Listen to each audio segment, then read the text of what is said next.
Bonjour à tous, bienvenue sur Code et Matière.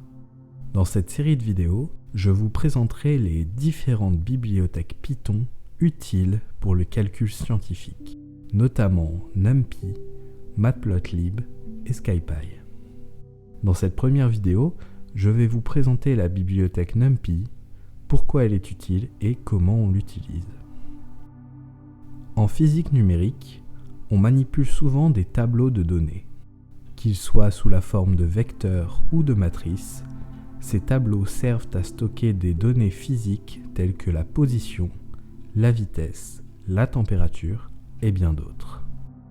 Ces tableaux de données peuvent avoir des tailles variables, mais si on veut améliorer la précision de nos calculs, il faut généralement qu'ils soient très grands, allant de quelques milliers à plusieurs centaines de milliers de nombres.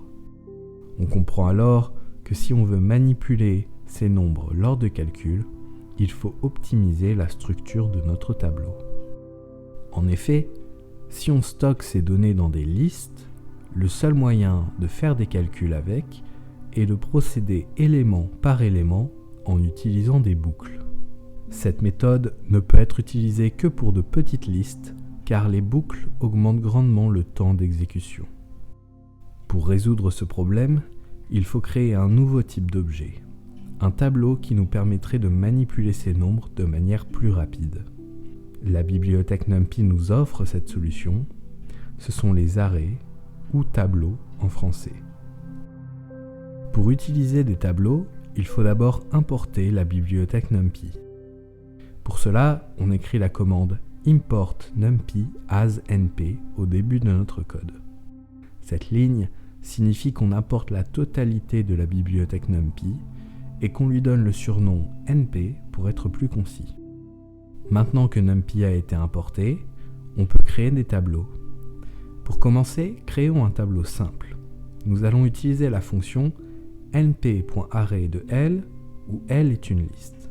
Choisissons la liste L égale 1, 2, 3 et appelons le tableau associé X. Comparons leur type. L est bien une liste, mais X est un numpy.ndArray.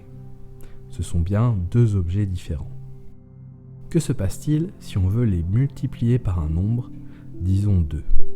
Si on fait 2 fois L, on va concaténer L avec elle-même. Si on veut multiplier chaque élément de L par 2, il faut utiliser une boucle. En revanche, si on fait 2 fois X, on obtient bien le résultat voulu. Il est là l'intérêt des tableaux, ils permettent le calcul vectoriel, le tout sans utiliser la moindre boucle. Nous allons maintenant voir différentes manières de créer des tableaux. En effet, la fonction np.array fonctionne très bien, mais il faut connaître le tableau à l'avance, et pour des tableaux contenant des milliers d'éléments, il est inconcevable de l'écrire à la main. Les fonctions que je vais vous présenter permettent de créer de grands tableaux rapidement. Il suffit juste de connaître leur taille. Pour connaître la taille d'un tableau, la manière la plus simple est d'utiliser np.shape de R ou r.shape. Cette fonction nous renvoie un tuple, dont le premier élément est le nombre d'éléments dans la première dimension et le second est le nombre d'éléments dans la deuxième dimension. Ainsi, pour un tableau à une dimension, il n'y aura pas de deuxième élément dans le tuple. Maintenant que ceci est clair, voyons les fonctions de création de tableau. La première est np.0 de size. Cette fonction renvoie un tableau de la taille indiquée par le tuple size contenant uniquement des zéros. Cette fonction est très utile pour créer un tableau d'une certaine taille qu'on vient ensuite modifier. La deuxième fonction est np.once de size. Elle fonctionne de la même façon que np.0, mais celle-ci remplit le tableau de 1. Cette fonction est utile pour obtenir un tableau contenant le nombre que vous voulez, car il suffit de multiplier le tableau de 1 avec votre nombre. Deux autres fonctions sont np.linspace start-stop-n et np.arrange start-stop-step. Ces deux fonctions renvoient un tableau à une dimension de nombres entre start et stop régulièrement espacés. Il y a cependant deux différences. La première est que pour linspace stop est inclus dans le tableau, mais il est exclu pour arrange. La deuxième différence est le troisième argument. Il s'agira du nombre total d'éléments dans le tableau pour linspace et du pas entre chaque élément pour arrange. Par exemple, np.linspace 0, 10, 5 renvoie un tableau de 5 éléments compris entre 0 et 10 et np.arrange 0, 10, 5 renvoie un tableau de nombres entre 0 et 10 exclus espacés de 5. Linspace est utilisé pour créer des tableaux de taille donnée et arrange est utilisé pour créer des tableaux de pas donnés. C'est cette différence qui vous permettra de choisir entre l'un ou l'autre. Et pour finir, il reste la fonction np.copy de ar ou ar.copy. Celle-ci permet de créer une copie d'un array, une exacte duplication qu'on peut modifier sans que ça n'affecte l'original. On sait désormais comment créer des tableaux. Voyons maintenant comment accéder à leurs éléments. Pour accéder aux éléments d'un tableau, rien de plus simple puisqu'il s'agit de la même chose que pour une liste. Après le nom du tableau, on met l'indice de l'élément auquel on souhaite accéder entre crochets. Par exemple, avec le tableau Y présenté ici, si on fait Y de 5, on obtient l'élément d'indice 5 du tableau Y. À noter que, comme pour les listes, les indices d'un tableau commencent à 0. Donc Y de 0 donne le premier élément, Y de 1 le deuxième et Y de 5 ce sera donc le sixième. Pour accéder aux éléments de fin du tableau, on peut utiliser des nombres négatifs. Y de moins 1 donne le dernier élément de Y.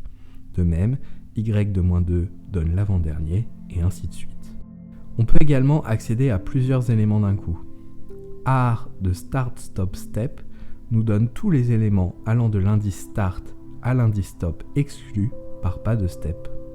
Par exemple, Y2, 7, 2 nous donne un tableau contenant les éléments d'indices 2, 4 et 6, c'est-à-dire les éléments allant de 2 à 7 exclus par pas de 2. Si on ne met pas step, les éléments seront donnés par pas de 1. Par exemple, Y2, 7 nous donne un tableau contenant les éléments d'indices 2, 3, 4, 5 et 6. Les éléments allant de l'indice 2 à l'indice 7 exclus par pas de 1. Si on ne met pas start, l'indice de départ par défaut est 0. De même, si on ne met pas stop, l'indice de fin par défaut sera la longueur du tableau. Par exemple, Y2.7 donnera les éléments d'indice 0, 1, 2, 3, 4, 5 et 6, tandis que Y2 donnera tous les éléments à partir de 2 jusqu'à la fin. Bien sûr, tout ceci s'applique également au tableau à 2 dimensions. Il suffit de rajouter une virgule, puis l'indice de la deuxième dimension. Par exemple, pour le tableau M présenté ici, M2,5 donnera l'élément de la ligne d'indice 2 et de la colonne d'indice 5, c'est-à-dire la troisième ligne et la sixième colonne. De même, M22.32.7 donnera un tableau contenant toutes les lignes à partir de la troisième et les colonnes de la quatrième à la sixième. Cette méthode, pour récupérer certains éléments d'un tableau, est appelée le slicing, et elle est très utile car elle permet de récupérer un sous-tableau sans le construire de toutes pièces. Maintenant que ceci est clair, abordons les opérations vectorielles que l'on peut faire avec des tableaux. Tout d'abord, toutes les opérations pouvant être faites entre deux nombres peuvent être effectuées entre un tableau et un nombre ou deux tableaux, c'est-à-dire l'addition, la soustraction, la multiplication, la division euclidienne, le modulo et la puissance. Si on effectue l'opération entre un tableau et un nombre, cela revient à faire la même opération avec le même nombre sur chaque élément du tableau. C'est comme si on appliquait l'opération à chaque élément avec une boucle, sauf que la nature du tableau permet de faire tout d'un seul coup. De la même façon, on peut faire des opérations entre deux tableaux à condition qu'ils soient de la même taille. L'opération se fera alors entre éléments de même indice. Par exemple, si je reprends mon tableau X et que je le multiplie avec lui-même, j'obtiens un tableau de même taille dont le premier élément est le produit des premiers éléments des deux tableaux, le deuxième est le produit des deuxièmes éléments et le troisième le produit des troisièmes. On peut donc faire toutes sortes de calculs avec des tableaux, mais on peut faire plus. NumPy nous fournit également des fonctions. On a par exemple le sinus, np.sin, le cosinus, np.cos, la racine carrée, np.sqrt ou l'exponentielle, np.exp. L'intérêt de ces fonctions est que lorsqu'on les applique à un tableau, elles appliquent la fonction correspondante à tous les éléments d'un tableau d'un seul coup. Pour conclure, NumPy a un réel intérêt dans le calcul scientifique car il permet de faire des calculs sur des tableaux de données sans recourir à des boucles.